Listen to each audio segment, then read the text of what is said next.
ولقد آتينا لقمان الحكمة أن اشكر لله ومن يشكر فإنما يشكر لنفسه ومن كفر فإن الله غني حميد وإذ قال لقمان لابنه وهو يعظه يا بني لا تشرك بالله إن الشرك لظلم عظيم.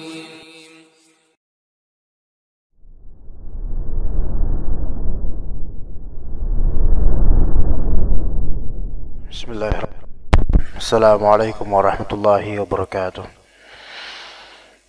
إن الحمد لله نحمده ونستعينه ونستغفره ونعوذ بالله من شرور أنفسنا ومن سيئات أعمالنا من يهده الله فلا مضل له ومن يضلل فلا هادي له أشهد أن لا إله إلا الله وحده لا شريك له وأشهد أن محمدا عبده ورسوله لا نبي بعده.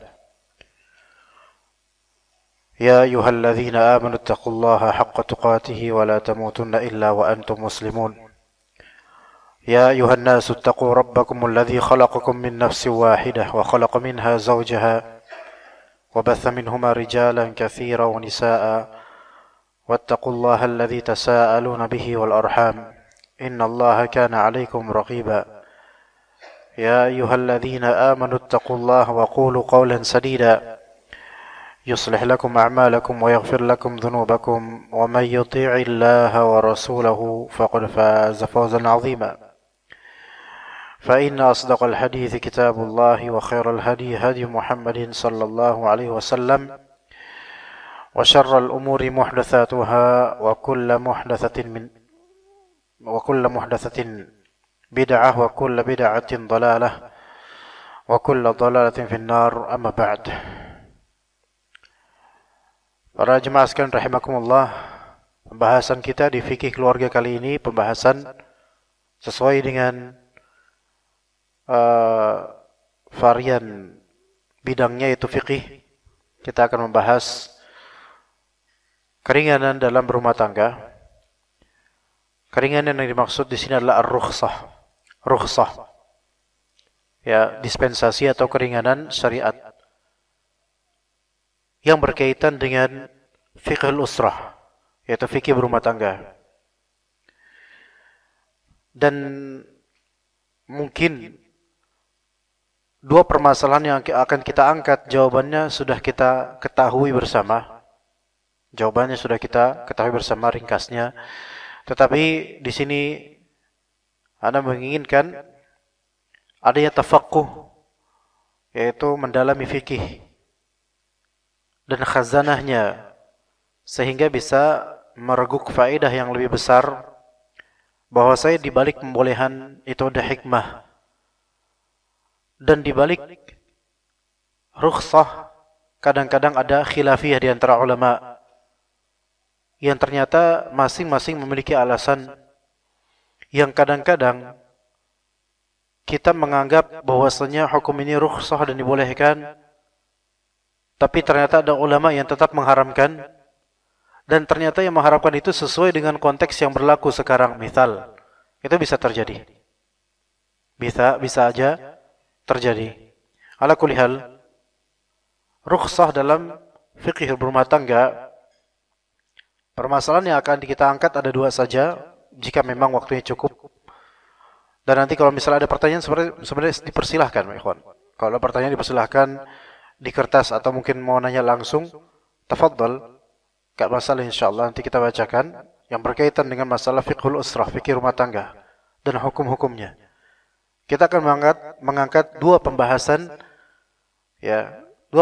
besar dari cabang fikih usrah dan lebih sempit lagi dalam masalah rukhsah dalam fikih usrah.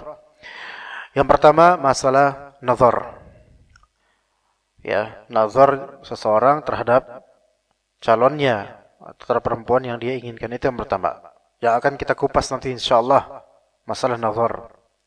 Walaupun pernah kita bahas di sini masalah nazar, di sini pernah kita bahas, dan masalah khitbah, tetapi ini ada perbedaan pembahasan fikihnya. Kemudian yang kedua, kita akan membahas masalah menikah dengan perempuan ahli kitab. Dua permasalahan itu jemaah sekalian. Kalau dianggap bahwasanya urusan ini sudah jelas, nazar sunnah dianjurkan, taib, selesai. Ngapain kemudian dibahas? Maka ini tanda-tanda orang yang tidak menginginkan ilmu sebenarnya. Taib, faddal, nazar sunnah, selesai. Memang selesai, khalas. Maka enggak perlu ada kajian kalau kayak gitu. Sama kayak kita menjabarkan tatayur syirik, ya udah enggak usah ada kajian. 1 menit selesai itu kajian. Tapi kadang dalam pengkajian itu, ketika dijabarkan kepada kita dalil-dalil, sebab-sebab, illat, alasan dan penjabaran ulama, di situ kita bisa tahu lebih ilmu lebih dalam lagi.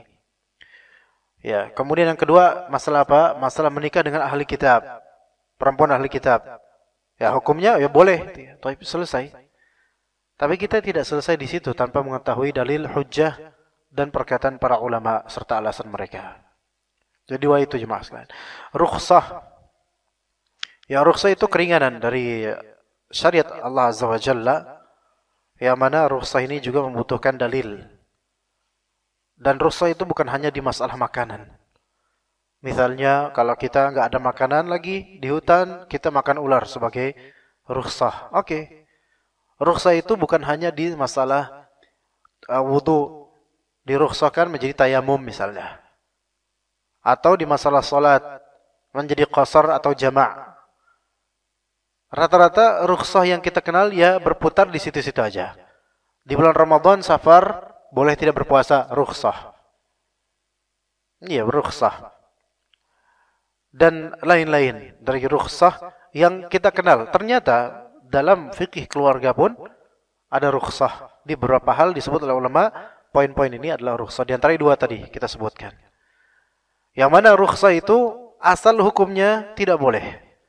Namun karena ada dalil dengan kondisi tertentu, maka diperbolehkan.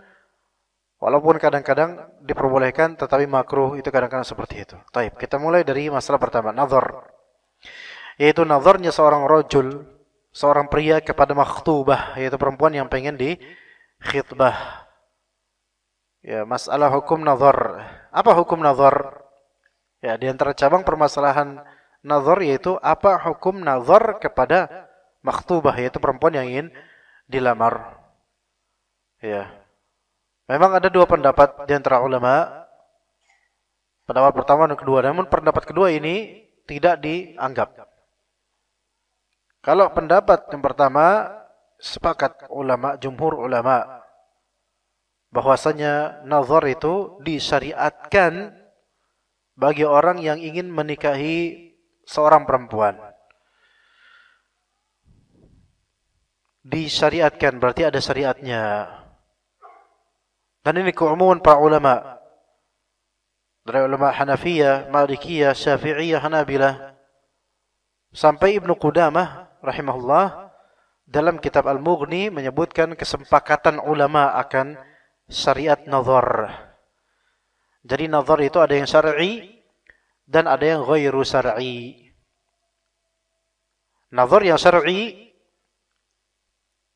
ya kalau ghairu hukum asal nazar kepada perempuan yang bukan mahram secara ghairu syar'i itu hukum asalnya, tapi kemudian dikecualikan di beberapa konteks, baik dengan dalil maupun dengan kebutuhan atau darurat. Yang dengan dalil diperbolehkan nazar, yaitu nazar untuk melamarnya, untuk melihat calon. Nah itu nazar. Maka hati-hati terhadap sikap tasyaddud sebagian dari orang yang terlalu ekstrim atau ekstrim sehingga menutup rapat-rapat pintu nazar. Ya, dan ini khilafus sunnah yang seperti ini. Taib, jadi nazar yang syar'i ada yang karena dalil membolehkannya. Seperti nazarnya seseorang kepada calonnya. Walaupun dia belum menjadi mahram, belum jadi istri, belum khitbah bahkan. Menurut ulama Syafi'iyah. Ya. Ada juga nazar karena hajat. Juga nazar karena hajat. Seperti apa? Dan ini diperbolehkan secara syar'i. Seperti yaitu foto untuk KTP oleh pemotonya tulis nazar hajat. Kemudian nazar fotonya maksudnya kan, atau langsung orangnya kemudian buka cadarnya mungkin atau gimana, atau buka maskernya nazar.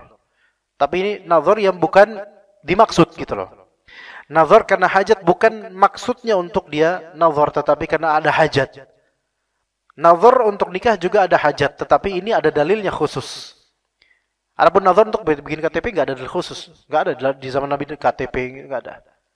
KTP. Kemudian apalagi bikin visa kalau nggak salah, ha? Visa itu butuh ini nggak? Foto nggak salah? Butuh foto. Pakai foto booth gitu. Kemudian laki-lakinya memecat sesuatu sehingga dan pasti yang cadaran disuruh buka. Alhamdulillah jilbabnya nggak dibuka, tapi disuruh buka wajahnya saja. Nazar. Ini nazar juga nazar. Otomatis ngeliat nggak? Otomatis ngeliat. Kemudian juga ketika cek penerbangan internasional atau misalnya, ya baik di sini atau di negara lain, masker disuruh buka. Maka ini pasti terjadi nazar nggak? Terjadi nazar. Dan kadang-kadang petugasnya perempuan. Kadang-kadang petugas laki-laki dan orang yang safar ini perempuan misalnya. Maka dibuka cadarnya. Maka ini semua demi kepentingan hajat, kebutuhan. Maka diperbolehkan di sini untuk nazar bukan karena pengen nazarnya, melainkan karena ada arid, yaitu kebutuhan, yaitu berupa administrasi, birokrasi yang memang itu sangat penting. Ya, maka ini diperbolehkan. Atau misalnya sesuatu yang darurat yang memang harus, misalnya terjadi pembunuhan dan cek TKP, kemudian olah TKP dan juga harus melihat kepada pelaku apakah sesuai dengan CCTV dan seterusnya, itu semua butuh nazar oleh polisi. Maka ini malah darurat ini untuk menuntaskan kasus ini supaya siapa yang pelakunya ini kita tahu. Maka ini semua sampai ke darurat ya.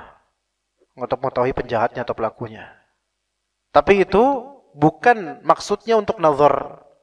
Untuk melihat maksudnya pengen ngelihat gitu bukan, tapi ada kebutuhan lain. Taib, yang kita bahas di sini bukan nazar yang versi itu, melainkan nazar untuk calon.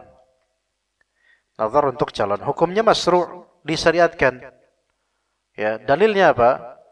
Kata Nabi sallallahu alaihi wasallam dari hadis riwayat Jabir bin Abdullah radhiyallahu anhuma, "Idza khataba ahadukum al-mar'ata fa in istata'a an yanzura ila ma yad'uhu ila nikahiha falyaf'al."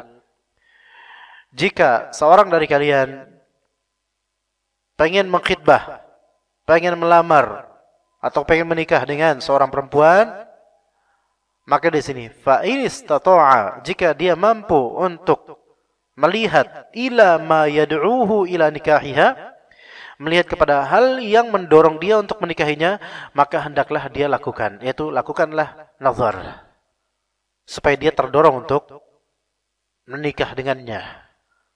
Di sini ada faedah bahwasanya nazar itu bukan sekadar nazar, melainkan dia meneliti dan mencari bagian mana dari apa yang dia nazar yang membuat dia suka dengan perempuan itu. Iya. Dari hadis ini difahami oleh para ulama, dan ini yang sahih, bahwasanya tidak masalah seorang laki-laki yang memang pengen menikah dengan calonnya ini, dia nazar dengan nazar as-syahwah, dengan adanya syahwat dan raghbah, keinginan syahwat. Selama dia tidak terfitnah setelah itu, yaitu melihat cantik, sehingga dia tuh makin pengen, mungkin melihat matanya cakep, pipinya tembem, dan dia suka yang tembem-tembem mungkin, atau melihat bibirnya dan seterusnya. Di sini ada raghbah enggak? Kalau memang cantik benar, laki-laki normal, waduh, masya Allah, gitu kan? Kemudian melihat kafain, mungkin kedua tangannya, makin bisa itu menjadi barometer, ya. Namun walaupun di kitab Syarh Mumti' kata Syekh Utsaimin, beliau tidak membolehkan nazar dengan adanya syahwat ketika nazar ini. Namun wallahu a'lam, yang lebih tepat adalah diperbolehkan selama tidak membuatnya terfitnah setelah itu. Iya. Berangkat dari ini ikhwan, dari hal ini, dan juga ada dalil lainnya yang saya tidak bisa menghadirkan dalil, tapi memang pernah saya baca. Salah satu sahabiyah yang menjanda, kemudian setelah masa iddah menjanda karena wafat suaminya, kemudian mulai ada laki-laki yang ingin mengkhidbahnya, dan dalam proses nazar pun sang sahabat perempuan ini dia berhias. Maka di sini ada pertanyaan, apa hukum berhias ketika nazar? Nah, ini menjadi cabang hukum ya. Menjadi cabang hukum. Oke? Tapi itu jawabannya bisa kita relevasikan kepada hadis-hadis tadi. Yang pertama yaitu, coba antum sendiri yang kaitkan, yaitu fa in istata'a an yanzura ila ma yad'uhu ila nikahi falyafal. Jika misalnya dia bisa melihat sesuatu yang mendorongnya untuk menikah dengannya, maka lakukanlah nazar. Itu yang pertama. Dalil kedua, nanti jawabannya akan kita ketahui dengan dalil. Hadis yang diriwayatkan oleh Abu Hurairah dengan sanad dari Imam Muslim dari Abu Hurairah, dengan sanad dari Abu Hurairah. Abu Hurairah bercerita, kuntu 'inda Nabi sallallahu alaihi wasallam. Aku bersama Nabi ketika itu, fa'atahu rajulun fa akhbarahu annahu tazawwaja imra'atan minal ansar. Kemudian ada seorang laki-laki yang mendatangi Nabi sallallahu alaihi wasallam, kemudian mengabarkan kepada beliau sallallahu alaihi wasallam bahwasanya dia itu pengen menikah dengan seorang perempuan dari kalangan Ansar, yaitu penghuni Madinah, asli Madinah. Ya, asli Madinah, perempuan Madinah. Faqala lahu Rasulullah SAW, maka Rasulullah berkata kepadanya, anadharta ilaiha, apakah engkau telah melihat dia? Udah ada proses nazar belum? Lihat, Nabi SAW langsung ngomong gini. Ya. Maka boleh kita misalnya ada teman bilang pada antum misalnya, akhi ana insyaallah pengen nikah nih sama fulana. Antum udah nazar belum sama dia? Tanya gitu boleh. Maka pria itu menjawab, qala la, belum ya Rasulullah. Tak begitu juga antum ketika ada seorang ikhwan yang datang pada antum, ana pengen nikah sama fulana ini. Antum tanya, antum udah nazar belum? Belum. Terus antum bilang apa, Pak? Oh, kalau gitu ada temenin. Ini masalahnya, antum temenin ngapain coba? Hah? Ini sebagian wasilah ini numpang nazar juga dia. Ya kan? Sebagian wasilah, baik wasilah independen atau wasilah biro jodoh. Hah? Ayo biro jodoh. Berapa yang telah dia nazar dengan foto-foto itu? Biro jodoh. Memang namanya biro jodoh. Tapi kolektor, kemudian banyak kemudian foto-foto yang tersimpan. Baik biro jodoh yang tidak resmi, peer to peer antar teman, atau biro jodoh yang memang resmi, mungkin di bawah naungan yayasan atau apa. Maka di sini banyak terjadi nazar. Ingat, ketika proses nazar itu, teman gak usah ikut campur ikutan nazar. Ente tuh siapa? Gak usah, ente mau nikah juga apa gimana? Biar yang minat inilah dia yang nazar. Temenin fadl, duduk di luar, di kebun sana. Yang nazar siapa? Yang minat.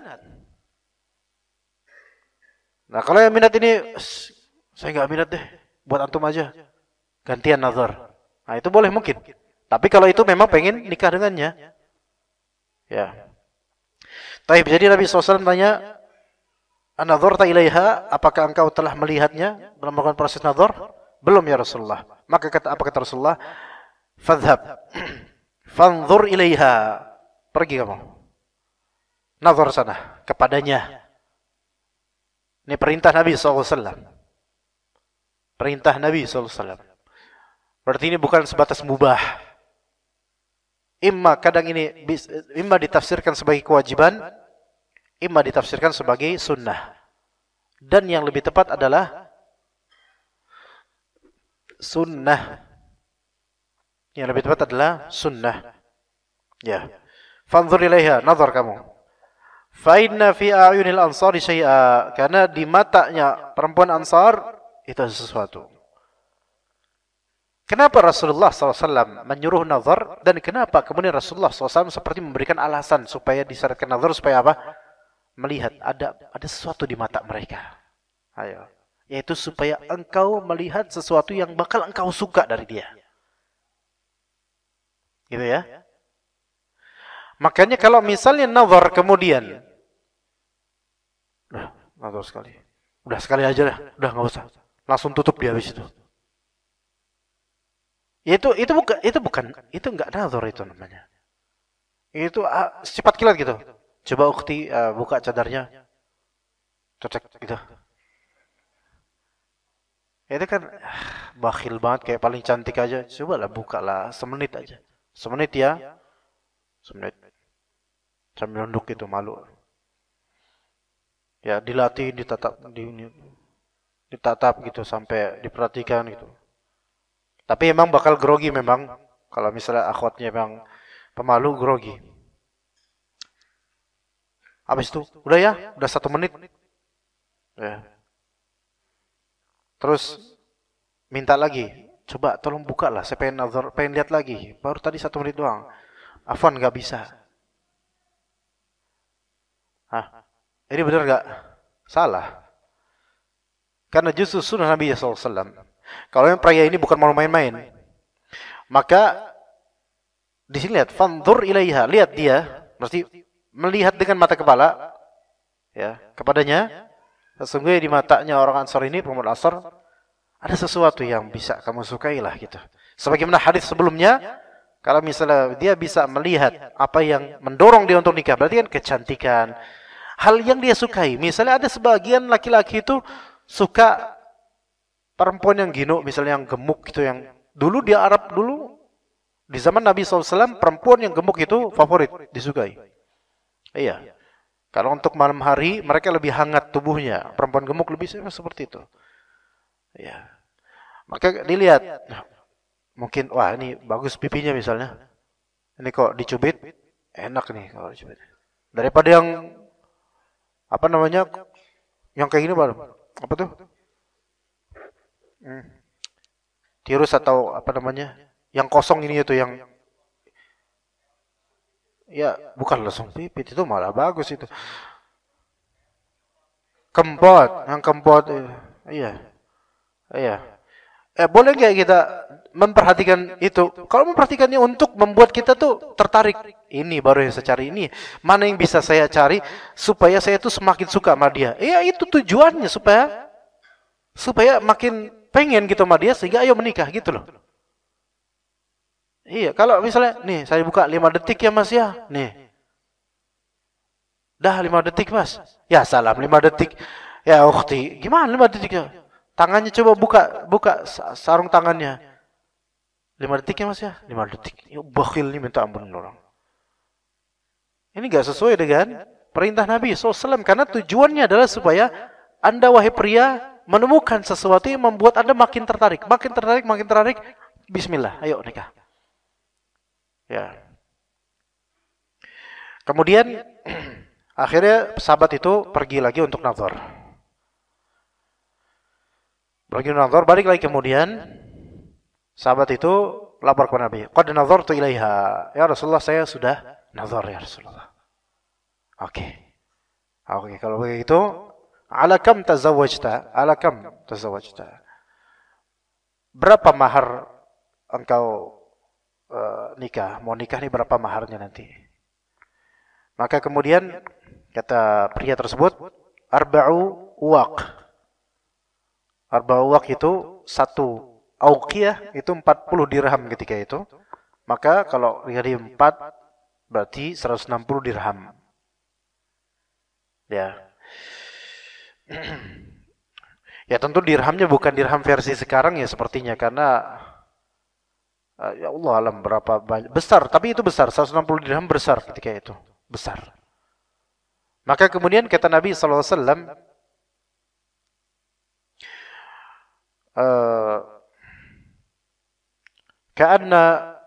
ka'annama tanhituna al-fiddata min 'urdi hadzal jabal. 4 auqiyah atau 160 dirham kamu mau jadikan mahar itu buat dia? Engkau itu seolah-olah apa? Seolah-olah engkau sedang memahat apa ya? Memahat silver, apa silver di Indonesia? Perak, fiddah ya. Memahat perak dari sisi gunung ini, yaitu itu 160 berat banget. Taib. Rasulullah SAW seperti mengingkari gitu. Kenapa 160 dirham? Besar sekali. Padahal Rasulullah SAW pernah melamar atau pernah memberikan mahar kepada salah satu istrinya, yaitu 500 dirham. Pernah.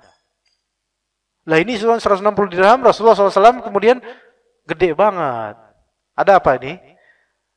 Karena beliau melihat kondisi pria ini. Fakir. Itu enggak sesuai dengan kemampuan antum. Jadi antum kalau bayar mahar kepada dia 160 dirham, itu seperti antum sedang mengkikir perak di sisi gunung ini. Susah. Itu kata Nabi SAW. Tapi Nabi SAW tidak membatalkan mahar ini. Beliau hanya mengungkapkan itu memberatkan antum sebenarnya. Ya, maka kemudian kata Nabi SAW, ya, ma indana ma nu'tika. 160 dirham itu kita enggak punya apa yang bisa kita kasih ke kamu. Afwan, mungkin lagi enggak ada, negara enggak ada uang buat membiayai kamu. Walakin asa an nab'atsaka fi ba'thin tusibu minhu. Tapi kita bisa mengutusmu di suatu pasukan sehingga nanti kamu bisa mendapatkan dari situ. Artinya dari apa? Ghanimah. Nanti kamu ikut perang, dapat ghanimah, dah dari situ kamu dapat dah penghasilan buat memenuhi mahar istrimu. Ya, jadi nikah dulu, habis itu perang. Antum kira-kira mau enggak, Pak? Baru nikah perang. Dan konsekuensinya mati loh. Ya bismillah aja kan. Jadi Rasulullah bakal mengutusnya. Jadi kalau Rasulullah utus dia sebagai pasukan, enggak boleh ngelawan. Karena udah ta'yin dari Rasulullah SAW jadi pasukan perang. Ya kan perang kan potensi mati gitu loh. Tapi ini perang akhirnya nanti kamu kalau dapat ghanimah kamu bakal dikasih oleh negara. Maksudnya pembagian ghanimah secara syariat. Nanti ada dapat dari situ baru bisa kamu tunaikan maharmu. Ini menunjukkan bahwasannya mahar itu tidak wajib ditunaikan di akad. Bisa muajjal, yaitu bisa pending. Bisa, boleh. Dan mahar itu juga tidak wajib disebutkan dalam akad ijab qabul. Enggak wajib. Enggak wajib, enggak harus. Saya nikahkan kamu dengan anak saya, Khatimah bin Jupri misalnya. Udah gitu. Habis itu saya terima nikahnya dengan anak bapak, nikahnya saya dengan anak bapak Khatimah bin Jupri. Sah enggak? Sah. Penonton kecewa. Maharnya, bro. Mau tahu aja emang. Ya. Maharnya apa? Misalnya maharnya adalah mengajarkan kitab usul salasah selama 2 minggu. Bisa enggak? Bisa. Udah terjadi belum mahar itu? Belum. Belum. Jadi mahar itu tidak harus di waktu akad harus ada mahar, enggak. Bisa pending, bisa ngutang dulu. Maksudnya ngutang dalam artian berhutang pada istrinya nanti dulu. Kalau misalnya ada duitnya baru saya penuhi. Itu boleh. Walaupun tentu lebih afdal semua dituntaskan segera. Begitu ya, ikhwan. Ya. Taib. Dalil kemudian yang ketiga yang menunjukkan dianjurkannya apa? Nazar dari hadis Mughirah bin Syu'bah. Beliau ini ingin melamar seorang perempuan, maka Rasulullah berkata kepadanya, "Anadharta ilaiha?" Apakah engkau, wahai Mughirah, engkau sudah nazar? Fa innahu ahra an yu'dama bainakuma. Sesungguhnya nazar itu berpotensi membuat adanya kasih sayang, cinta dan keselarasan antara kalian berdua. Dalam riwayat lain, fa innahu ahra an yaduma bainakuma. Karena dengan nazar itu membuat berpotensi kalian itu langgeng gitu loh. Ya iya. Jadi jangan walaupun tidak nazar ya sah juga nikahnya. Beda dengan jual beli. Jual beli itu enggak boleh jual beli barang majhul, enggak boleh. Karena terjadi gharar. Tapi ini akad muamalat buyu' jual beli. Adapun akad nikah maka tidak sama dalam hal ini. Boleh, maksudnya boleh sah nikah seseorang tanpa nazar terlebih dahulu, walaupun nggak pernah tahu, ya. Misal antum lagi di safar, lagi umrah, kemudian antum menemukan barang berharga, ya, misal dompet milik seorang bapak misalnya. Nah kemudian antum tahu kan kelanjutan ceritanya? Belum. Misal ini tahu nggak kelanjutan ceritanya kira-kira apa? Antum serahin dompet itu ke bapak, cari alamatnya, cari di mana hotelnya ini. Masya Allah, jazakallah khairan. Nah, kamu sudah nikah? Belum pak, nggak ada yang mau sama saya misalnya. Udahlah nikah sama anak saya saja. Oh gitu ya pak ya. Waduh. Tapi anak bapak mau nggak? Mau, anak saya tuh emang sama kayak kamu. Nggak ada yang mau. Udah. Iya bismillah aja, bismillah. Ayo, bismillah. Apa saksi 2? Ini pas banget juga ada teman saya umroh juga, dia penghulu juga. Nanti dicatatlah di Indonesia insya Allah. Dah, ayo. Saya nikahkan kamu. Oh iya, siapa namanya? Nah, belum tahu nama, bingung nih. Saya nikahkan kamu siapa, fulan dengan putri saya Fulanah binti saya, binti fulan. Taib fulanah itu juga ridho, siapapun pak. Nanti di sana kalau misalnya ada calonku, udah langsung aja gercep. Ridho, ya. Jadi langsung, nah nggak masalah, sah. Maka sah lagi, walaupun putrinya itu ketika itu lagi tidur di rumah di Indonesia. Ya pagi-pagi kemudian dapat kabar, alhamdulillah putriku, engkau telah menjadi istri seorang Jupri, seorang pria namanya Jupri. Ya. Insya Allah nanti bakal bapak datangkan ke rumah. Insya Allah hidup kalian berbahagia, insya Allah. Taib. Sah nggak nikahnya? Sah. Nanti mahar disebutkan. Nah, ketika nazarnya kapan? Belum ada nazar. Tapi sah nikahnya. Nah, deg-degannya kapan? Pas mau datang ke rumahnya itu. Astagfirullah, siapa nih? Takutnya mengerikan gitu kan. Biasanya apa kok ketemu? Ya untung-untungan gitu. Kalau ternyata Masya Allah cantik. Masya Allah. Ya. Jadi the beauty and the beast. Ya. Iya. Kalau ternyata la haula wala quwwata billah, ya berarti the beast and the iblis ini jadinya serem jadinya.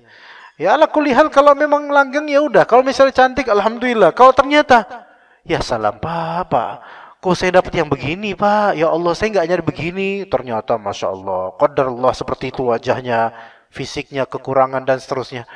Pak, saya nggak bisa pak sama putri bapak. Maaf pak, saya ceraikan putri bapak. Sah nggak cerainya? Sah cerainya. Siapa yang salah di sini? Siapa yang salah, ikhwan? Hah? Yang salah antum, percaya aja ada cerita kayak gini. Nggak ada kayak gini. Tapi kalau misalnya ada yang salah ya baik ikhwan itu atau bapaknya salah. Bapaknya itu juga harus nazarkan. Taib. Sekarang permasalahannya, boleh nggak kemudian dengan rukhsah nazar ini, boleh nggak nazar via handphone? Hah? Boleh nggak nazar dengan gambar dari handphone? Hah? Oke. Boleh tidak? Kalau boleh kenapa, dan kalau boleh kenapa? Di sini kawan, masalah nazar, melihat via handphone, baik itu biro jodoh atau bagaimana, itu kan. Dilihat, kita tanya dulu sekarang. Kalau memang nazar via handphone itu nggak boleh.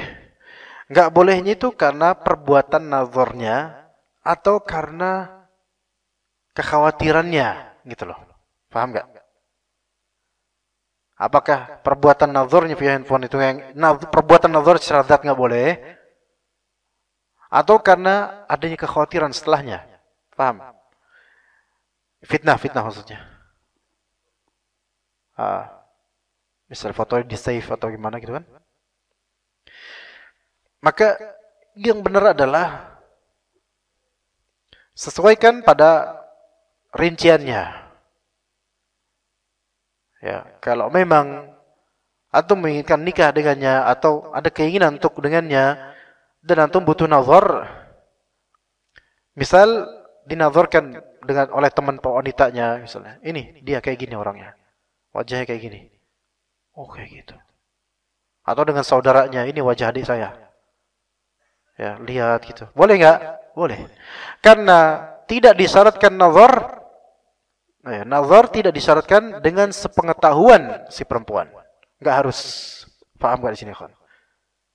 Selama antum memang pengen sama dia, ya, entah karena namanya begitu harum, antum memang tertarik dengannya, atau desas-desus dari orang bahwa dia cantik, kemudian antum cari keluarganya, ala pengen lihat adik antum, nazar. Waduh, adik anak nggak di sini. Oke, pakai foto di handphone aja ya. Nih kayak gini orangnya. Adiknya nggak tahu kalau lagi di nazar fotonya. Maka boleh nggak di sini? Boleh. Tapi antum jangan minta sendong ke nomor HP anak. Nah ini. Tapi kalau misalnya via WhatsApp, ya nazar. Tapi pakai apa itu fitur di WhatsApp itu ada yang cuman sekali open langsung delete gitu loh. Ya enggak? Saya nggak tahu nama apanya, pesan sementara atau gimana, foto sementara gitu, cek gitu kan. Kita lihat, langsung delete. Apa hukumnya nazar seperti itu? Secara zat bukan itu yang diharamkan, bukan. Itu sebenarnya nazar kayak nazar ke orangnya gitu, sama gitu. Nazar juga itu. Tapi sebentar, apakah berpotensi untuk disimpan atau enggak gitu loh. Biasanya kalau pakai sistem itu, di screenshot nggak bisa. Iya, nggak bisa di screenshot ya. Tapi bisa difoto sama handphone lain.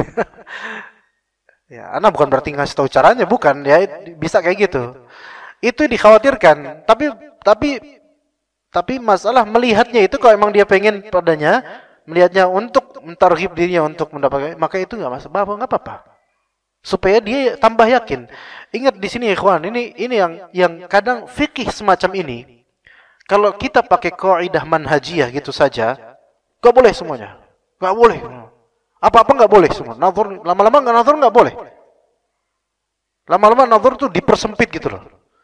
Tapi kita coba pakai kaidah-kaidah dan ulasan para ulama tentang hal ini dengan ilat-ilat yang mereka berikan. Bukan apa-apa boleh, bukan. Tetapi sesuaikan dengan kedudukan rinciannya. Maka kalau misalnya antum bilang sama kakaknya, anak mau lihat adik antum. Kemarin sudah nazar kan? Belum udah, tapi qadarullah kemarin agak bakhil dia untuk membuka cadarnya. Tapi anak pengen lihat. Oke. Sekali ini ya. Sekali buka gitu. Ya.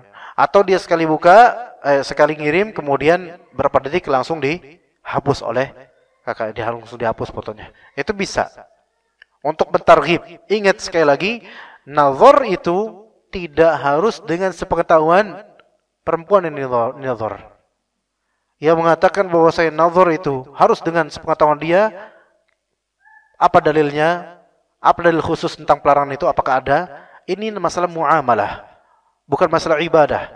Muamalah, hukum asalnya adalah boleh sampai ada dalil pelarangannya. Ini dibolehkan oleh Nabi SAW untuk nazar. Adapun pelarangan rincinya, sebutkan dalilnya.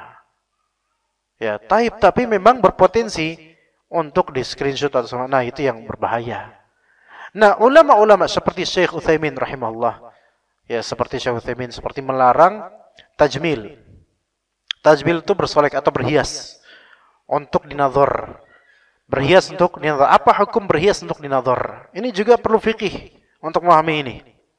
Kita lihat Syekh Utsaimin melarang berhias untuk dinazar karena dikhawatirkan terjadi tipu daya. Taib, bagaimana dengan hadis Nabi SAW? Entah namanya Allah musta'an. Ana lupa Allah namanya itu. Nama perempuannya, nama sahabat perempuan itu Subaiyah atau Aslamiyah. Allahumma musta'an. Anda lupa pokoknya. Al-muhim yang tadi Anda sebutkan, dia kemudian berhias untuk makhtubahnya, untuk orang yang mau nazar padanya di setelah selesai masa iddah. Dengan riwayat Ahmad, hadis riwayat Ahmad. Dengan hadis ini menunjukkan bahwasanya untuk menghias wajah untuk dinazar, maka ini ada rinciannya. Jika hiasan di wajah itu tidak menipu orang yang melihat, maka itu tidak menipu orang yang melihat atau si penazar, itu tidak apa-apa. Boleh, karena ada sahabat perempuan yang melakukannya dan tidak diingkari oleh Nabi SAW. Jadi ada salafnya. Namun jika memakai make up tersebut itu cukup jauh, memang lebih cantik, namun tidak sesuai hakikatnya, maka ini haram, karena di sini ada namanya khida', yaitu penipuan. Jadi pentidakbolehannya itu bukan karena nggak boleh bersolek, tapi apa di sisi apa? Di sisi dikhawatirkan menipu pelamar ini, gitu loh. Faham coba? Nah, Anda ketika antum punya putri nanti dilamar sama orang, ikhwan ini mau nazar anak antum atau adik antum atau kakak antum, nazar, antum temenin nazar. Antum sebagai mahramnya atau walinya, fadhal dek nazar. Nah, nazar. Antum jangan larang, kamu nggak usah pakai make up, nggak usah pakai apa, Vaseline atau apa itu, Wipol, apa Vaseline nggak tahu dah, pokoknya seperti itu, atau nggak usah pakai apa-apa, murni seperti itu, tunjukkan keaslianmu. Ini perempuan kadang-kadang nggak pede kalau nunjukin keaslian kepada laki-laki yang mau padanya, itu kadang-kadang membuat dia malah justru derdek gitu. Janganlah kak, kalau antum kakaknya, atau janganlah pak kalau antum bapaknya. Ya, bolehlah sedikit apa bedak-bedak biar nggak terlalu inilah. Ya, maka jangan larang untuk sedikit berhias, tapi sesuai dengan aslinya gitu loh. Ya, karena kadang-kadang sebagian perempuan ada masa-masanya jerawatan, yang biasanya nggak jerawatan, tapi ketika ada yang mau sama dia langsung jerawatan dia, karena kepikiran tumbuh jerawat.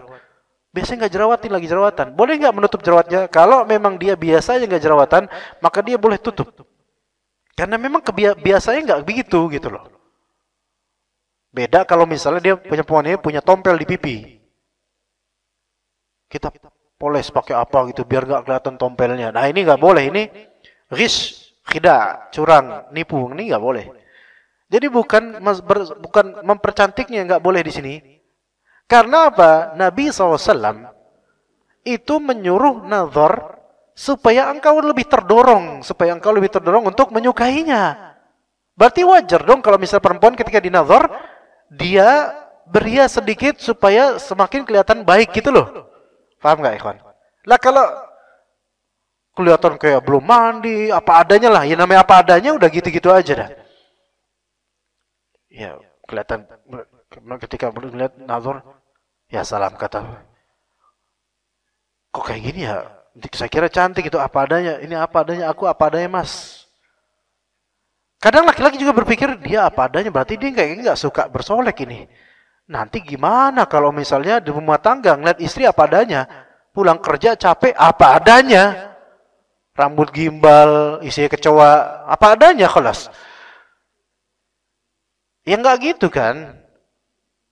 Makanya penting untuk kita memahami juga maksud dari Nabi SAW.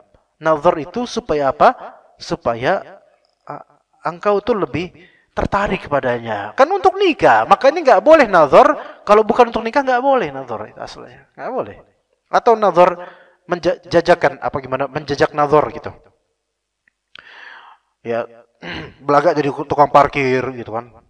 Belaga jadi tukang parkir kajian, standby, kemudian tadinya bukan tukang parkir tadinya, tapi baru jadi tukang parkir pas selesai kajian. Tadinya enggak, yang ngatur-ngatur jalan, padahal jalan nggak perlu diatur. Sambil dia pilih-pilih nazar nih, mana yang hali ini, mana yang cantik nih, ya. Nah ini nggak boleh. Kalau ini kan seperti ini dia memang tidak bermaksud nikah, dia nyari-nyari dulu, jajak satu-satu. Ya. Dan yang seperti itu nggak boleh. Oh, Masya Allah. baru nazar kita. Enggak, maksudnya bukan ana baru nazar, enggak, maksudnya baru pembahasan nazar kita ini. Jika ada pertanyaan dipersilakan nanti ba'da azan insyaallah. Kalau tidak kita lanjut. Baik. Jadi ikhwan, nazar itu masyru' dan disunahkan. Dan dianjurkan pula untuk dianjurkan pula nazar itu supaya apa? Kata Nabi SAW, supaya yu'dima bainakuma, itu supaya terjadi mahabbah. Jadi supaya falling in love gitu loh. Maka itu wajar selama tidak sampai terjadi fitnah. Itu wajar ikhwan. Karena dalam hadis yu'dama bainakuma, yaitu sampai di antara kalian itu terjadi mahabbah, suka satu sama lain. Yang perempuan pun nazar ke laki-laki itu. Ya. Tidak dengan alasan enggak mau nazar, kenapa? Kata perempuannya, udah siapapun laki-laki itu aku terima. Saking udah putus asanya, udah siapa aja lah. Enggak, nazar juga laki-laki, perempuan yang calon istri boleh nazar. Maka kata Al-Kasani dalam kitab Bada'i'us Sana'i' dalam fikih Hanafi, wa kadza idza arada an yatazawwaja imra'atan fala ba'sa an yanzura ila wajhiha. Kalau misalnya dia menginginkan untuk ingin menikah dengan seorang perempuan, ingat, ini ketika memang ada keinginan untuknya, padanya. Adapun kalau memang tidak ada keinginan, sebenarnya enggak ada niatan apa-apa, enggak boleh. Maka kalau ada keinginan untuk nikah, ya mau lihat dulu, maka tidak apa-apa untuk melihat ke wajahnya. Wa in kana an syahwah, walaupun dengan adanya syahwah. Yaitu syahwat, dengan adanya syahwat. Syahwat yang tidak berlebihan, tidak menjadikan fitnah.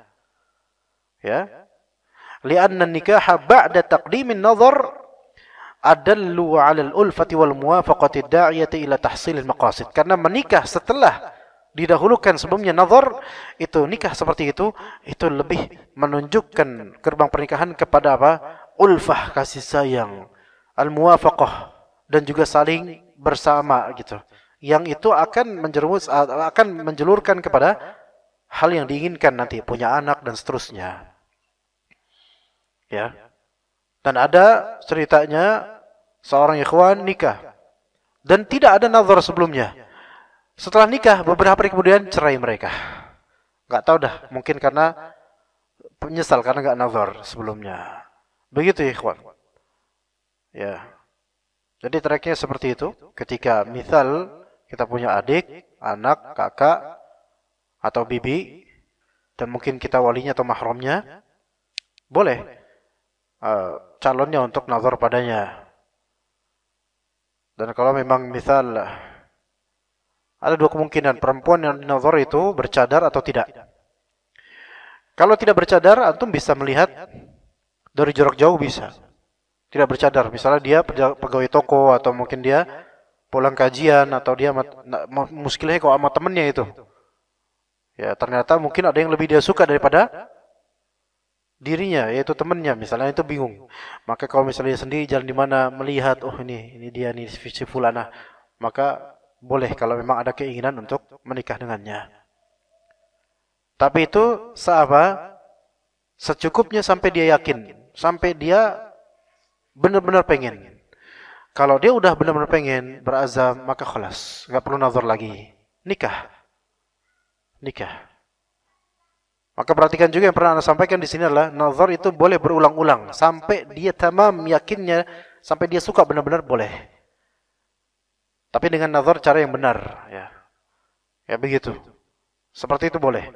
Salah persangkaan sebagian orang yang mungkin sesuai uruf ke rumah untuk nazar, selesai. Seminggu kemudian minta nazar lagi, enggak dibolehin. Salah, ini salah. Boleh. Kalau memang dia pengen bernikah, buat supaya dia semakin yakin padanya, boleh, fadal. Nazar di rumah ditemenin. Kemudian pekan berikutnya minta nazar lagi, pemantapan. Ya, pemantapan, udah kayak ujian pemantapan. Ya. Li'an tatma'inna qalbi gitu. Supaya hati saya makin tenang. Nazar. Tapi kalau bulak-balik terus seolah main-main, ini enggak boleh. Yang benar dia harus jujur. Kalau memang dia merasa memantap, pengen memantapkan diri dengan langsung nazar lagi, tafadhal.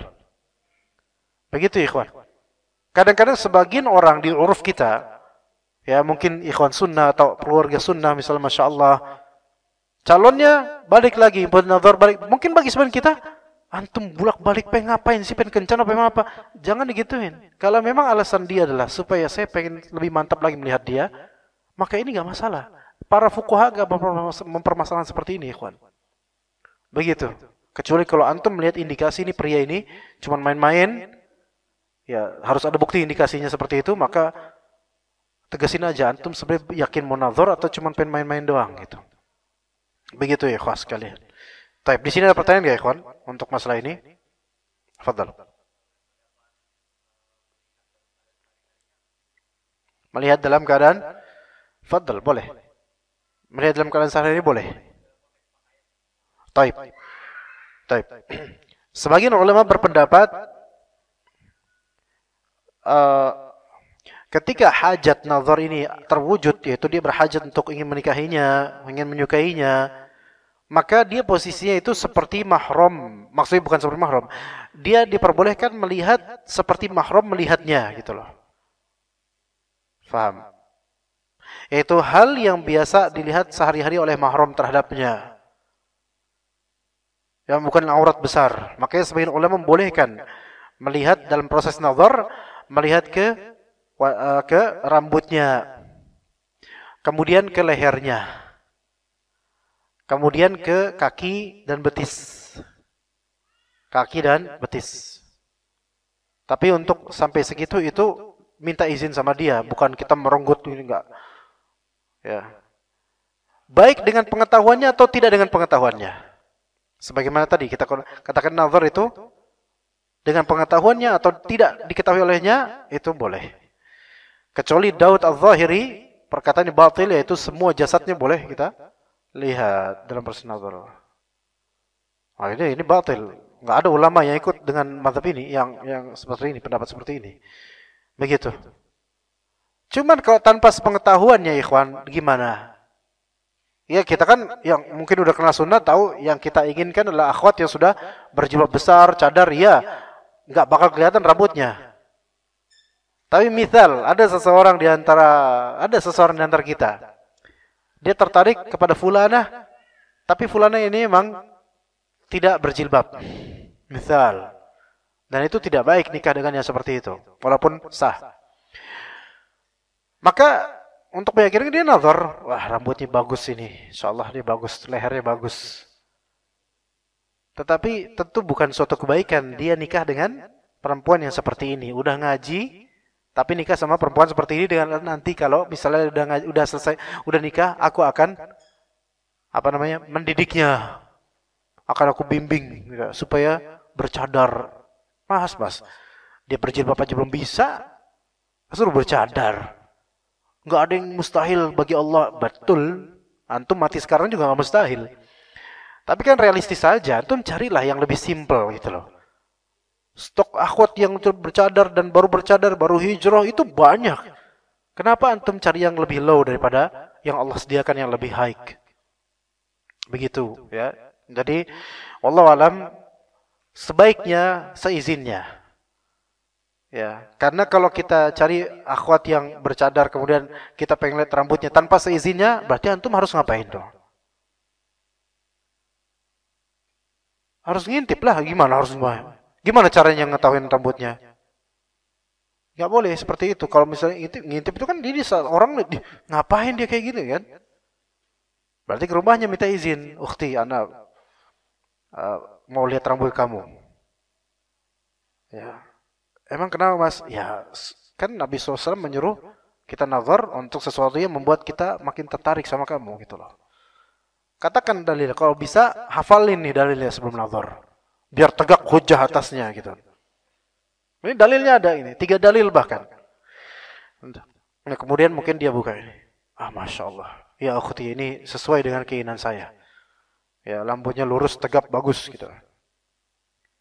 Mohon maaf, boleh nggak saya melihat kaki anti? Gitu. Itu boleh juga. Ya, kalau dia izinin, buka, lihat.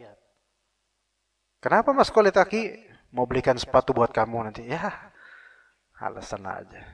Tapi ya bisa aja dengan cara itu. Ya. Kalau dia nggak izinkan, ya kholas, nggak bisa dipaksa kan. Karena bagian itu Walaupun bagian umum dilihat oleh mahramnya, tapi bukan umum dilihat di luar. Maka ini berhak perempuan ini untuk menutupnya ketika nazar. Kalau nggak mau nggak apa-apa. Kalau nggak mau buka rambutnya nggak apa-apa. Tapi kalau wajah dan tangan nggak mau dibuka, berarti nggak niat nazar dia. Berarti nolak antum sebenarnya dia tuh. Ya begitu. Seperti itu ya. Yang sehari-hari dilihat. Baik, ada lagi ikhwan? Fadhal. Pak.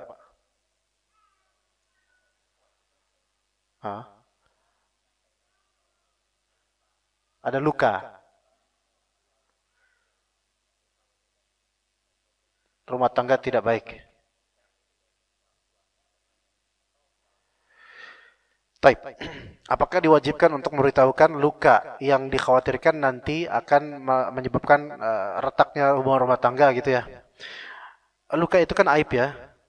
Aib di sini aib kan ada berapa macam? Ada aib secara ma'nawi, ada aib secara fisik, jasadi. Kalau aib secara ma'nawi itu ada perbuatan masa lampau.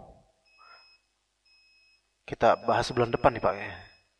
Perbuatan masa lampau atau karakter yang tadi memungkinkan untuk nggak langgeng gitu. Kalau aib masa lampau, ya kalau dia udah taubat darinya nggak masalah, jangan dibuka, Termasuk juga, naudzubillah dulu pernah berzina, nggak dibuka. Ya, ditutup. Ya. Dan nanti ketika misal jima kemudian suami bilang kok nggak berdarah dan seterusnya, maka nggak masalah ditutupi. Nggak tahu mas, kok gini ya, gitu nggak tahu. Ya, itu memang bukan luka namanya ya. Itu luka lama ya, namanya luka lama ya. Kalau aib ma'nawi yang berupa karakter seperti rajin kesurupan, mudah kesurupan karena suka kena sihir dan secara psikologis down dan seterusnya, itu harus diberitahu. Karena itu sifatnya lazim, nempel. Gitu kan Pak? Harus diberitahu. Misalnya, maaf mas, ini putri saya ini memang cantiknya itu di atas rata-rata manusia normal. Tapi kesurupannya juga di atas rata-rata. Misal. Gimana Pak? Misal kalau jam 12 dia suka mengaum mas. Misal. Dan kadang-kadang menggigit gitu. Kalau suaminya enggak masalah itu Pak, enggak masalah. Ya. Nanti saya ruqyah Pak, saya kan peruqyah misalnya. Kalau ridha, khalas lanjut. Bismillah. Dan ada yang kayak gitu. Diberitahu oleh walinya, ini putri saya ini suka kesurupan, diganggu setan sering dan mudah ketakutan. Maka ini kemudian bismillah enggak apa-apa. Ini enggak masalah. Ridha kan dia ridha. Jadi harus diberitahu. Jangan dibuat kaget, enggak diberitahu. Malam pertama melonglong, nanti malam-malam kayak repot. Ini perempuan macam apa ini gitu kan? Ya. Itu aib ma'nawi berupa karakter. Taib, kalau aib yang kedua yaitu aib jasadi. Aib jasadi ini ada yang juga masalah lampau berkaitan dengan kesalahan. Ya. Yang tadi berkaitan dengan tidak perawan lagi atau itu samalah hukumnya tadi. Atau yang memungkinkan untuk retak rumah tangga ke depan dan berkaitan dengan maksud dari pernikahan. Berkaitan dengan maksud dari pernikahan. Maksud dari pernikahan itu adalah jima dan punya anak. Kalau aib ini secara fisik berkaitan dengan maksud dari pernikahan, maka harus diberitahu. Harus. Adapun kalau aib ini bukan dengan maksud pernikahan, seperti punya tompel di pinggul, yaitu aib bagi sebagian laki-laki. Tompelnya walaupun bentuk love, tetap aja aib bagi laki-laki. Nggak mau laki-laki mungkin gitu. Itu nggak wajib diberitahu. Bahkan jangan beritahu.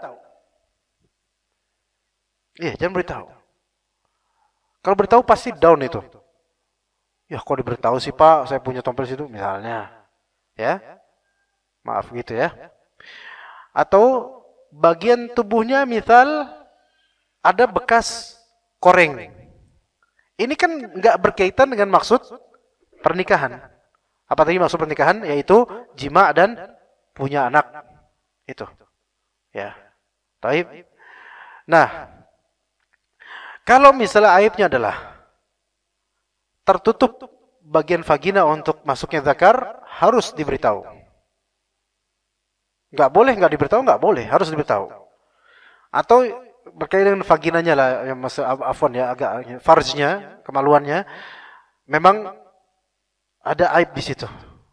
Apalagi kok menular, wajib diberitahu. Karena ini berkaitan sekali dengan maksud dari pernikahan, maqasidun nikah, yaitu jima.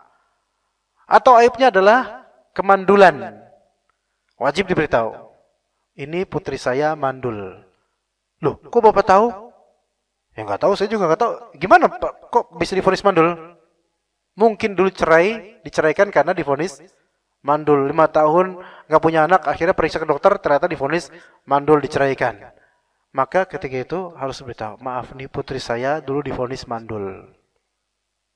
Itu diberitahu. Memang menyakitkan, mendingan sekarang beritahu daripada udah nikah, dirahasiain, ntar suami curiga, kok ini kamu nggak hamil-hamil ya?